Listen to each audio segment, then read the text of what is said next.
વડોદરાનો વિકાસ જુઓ, એક તરફ જે કહેવામાં આવે તમામ ડ્રેનેજ લાઈનો ખુલ્લી રાખવામાં આવે છે. આજે એક બેન એનો શિકાર બનેલા તમે જોઈ શકો છો કે એક ડ્રેનેજ ની અંદર એક બેન નો પગ ફસાઈ જવામાં આવ્યો છે.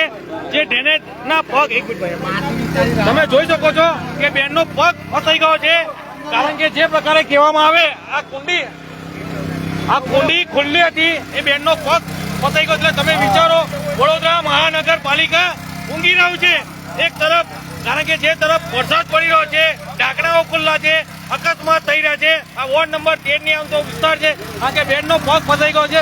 ત્યારે એક તરફ ફાયર બ્રિગેડની ટીમને બોલાવવામાં આવી છે, એક તરફ જે કહેવામાં આવે ડ્રેનેજનું ઢાંકણા સાથે બેનને બહાર કાઢવામાં આવ્યા છે. તમે જોઈ શકો છો કે ફાયર બ્રિગેડની ટીમ ઘટના સ્થળ પર આવી ગયેલી છે, અને એક બેનનો જે પગ છે, એ બેનનો પગ જે કહેવામાં આવે એ કુંડીની અંદર બેનનો પગ ફસાઈ ગયેલો, અને બેનને કુંડીના પગ સાથે બહાર કાઢવામાં આવે છે. તમે જોઈ શકો છો કે વડોદરા મહાનગરપાલિકા દ્વારા કેવા પ્રકારની કામગીરી કરવામાં આવી રહી છે. બેન, તમે ચાલતા જતા હતા કે ગાડી પર હતા? આખો પગ જ દૂસરો અંદર. એટલે તમે જોઈ શકો છો કે જે ઢાંકણું છે, ચેમ્બર છે, એ ચેમ્બર બેસી ગયું છે. 108 ને બોલાવી હતી ને? 108 ડાયરેક્ટ ફાયર બ્રિગેડ નહીં, અમને કઈ ટ્રીટમેન્ટ જોતું હતો? હા, એટલે 108 નહીં, અમને જરૂર નહીં. આપણે પ્રાથમિક સારવાર આપણે અપાઈ જાય છે. નિશ્ચિત રહો, આપણે પ્રાથમિક સારવાર અપાઈ છે. તમે જોઈ શકો છો, એક તરફ વરસાદ છે, એક તરફ પાણી ભરાઈ ગયું છે. જે સૂર્ય પેલેસની પાછળનો જે ભાગ છે, ત્યાં આગળ પાણી તમે જુઓ, એક તરફ કે પાણી ભરાઈ ગયા છે. એટલે જે કહેવામાં આવે, લોકોને ઢાંકણાઓ નથી દેખાવામાં આવતા, એક તરફ પાણી ભરાઈ ગયું છે. જે કહેવામાં આવે કે સયાજી હોટલની પાછળના ભાગમાં કુંડી છે. તમે જોઈ શકો છો, એક તરફ ફાયર બ્રિગેડની ગાડી બોલાવવામાં આવી છે, એક તરફ જે કે બેનનો પગ અંદર ફસાઈ ગયો છે. અને જે કહેવામાં આવે, અત્યારે ફાયર બ્રિગેડની ટીમ દ્વારા બેનને પગ છે એ પગ કાઢવામાં આવે છે. તમે જોઈ શકો છો, બેન જે છે એ બેનનો પગ લાગે ફ્રેક્ચર થઈ ગયો એમ લાગે છે. જે પ્રકારે તમે જોઈ શકો છો, આ ઢાંકણ છે વડોદરા મહાનગરપાલિકાનું. ફરી કોઈનો પગ પડશે તો જવાબદાર કોણ રહેશે? કારણ કે જે પ્રકારે તમે જોશો, ઢાંકણાઓ ખુલ્લા ઘણી જગ્યાએ છે, ઘણી જગ્યાએ આ તમે જોઈ શકો છો ફરી કોઈનો પગ બેસી જાય એમ છે. એટલે જે પ્રકારે તમે જોઈ શકો છો કે ડ્રેનેજોના પાણી આની અંદર જઈ રહ્યા છે, વરસાદી પાણી છે, ચેમ્બરો જે કહેવામાં આવે, ઘણી બધી જગ્યાએ ચેમ્બરો ખુલ્લી છે. શું કહેશો તમે? હું અત્યારે અહીંયાથી પસાર થઈ રહ્યો હતો, જોયું કે એક બેન બેસેલા છે અને એમની હાલત એ પ્રમાણે છે. મેં પૂછ્યું કેમ બેઠા, તો કે ડ્રેનેજમાં ફસાઈ ગયા છે. એને આથી ડ્રેનેજના ઢાંકણા સાથે અમે ઉઠાઈને આગળ મૂક્યા છે. ત્યાર પછી એ લોકોને ફાયર બ્રિગેડને બોલાવીને અત્યારે ડ્રેનેજ સાફ કર્યા પછી, ડ્રેનેજનો જે આવે છે એને પહોળું કર્યા પછી એ બેનને બહાર કાઢ્યા છે. આ વડોદરા શહેરનો વિકાસ નથી. આ તમે જોઈ શકો છો, પથ્થરો મૂકવામાં આવી રહ્યા છે, કારણ કે જે પ્રકારે ફાયર બ્રિગેડની ગાડી ઘટના સ્થળ પર છે. એક તરફ જે બેન છે, આ બેન, આ તમે જોઈ શકો છો કે બેન ધીરે ધીરે જઈ રહ્યા છે.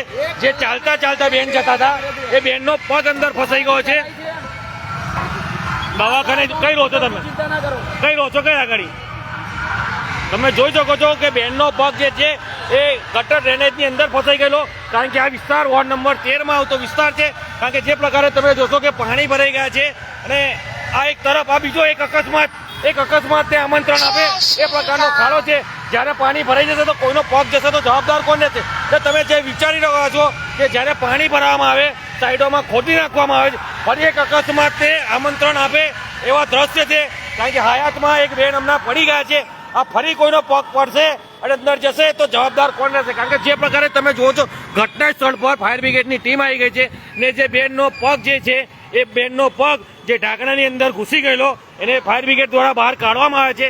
ને જે કહેવામાં આવે કે પ્રી મોસમ કામગીરીના ભાગરૂપે જે શૂન્ય જોવા મળી રહ્યું છે, કારણ કે પાણીનો નિકાલ કરવા માટે આ પ્રકારના જે કહેવામાં આવે તોડી નાખવામાં, એટલે સહેલાઈથી પાણી જઈ શકે. આવી દુર્ઘટનામાં એક બેન જે કહેવામાં આવે એ શિકાર બનેલા. અત્યારે ફાયર બ્રિગેડની ટીમ છે ને બેનને પણ હોસ્પિટલ લઈ જવા પડે એવી પરિસ્થિતિમાં છે. એટલે તમે જોઈ શકો છો કે પ્રી મોસમ કામગીરીના ભાગરૂપે વડોદરા મહાનગરપાલિકા લોકોની જે કહેવામાં આવે સેફટી પર ખતરો ઊભો થઈ ગયો છે.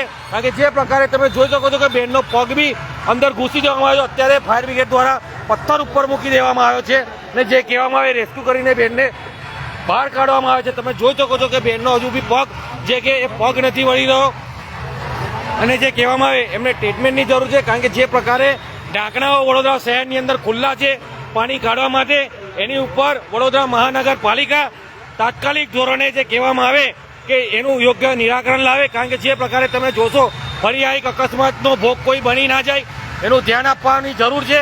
જ્યારે એક તરફ કહેવામાં આવે વરસાદી પાણીના નિકાલ માટે જે ડ્રેનેજો છે એ ડ્રેનેજોની અંદર લોકોના પગ ફસાય છે, અકસ્માત થાય છે. એટલે હવે એક બેન અકસ્માત થયા છે, તંત્ર કેટલું જાગૃત થાય છે એ તો હવે આવનાર સમયમાં જ ખબર પડશે, કારણ કે પાણીના નિકાલ માટે આ લોકો મોટા મોટા તોડી નાખતા હોય છે કે વહેલા સહેલાઈથી પાણી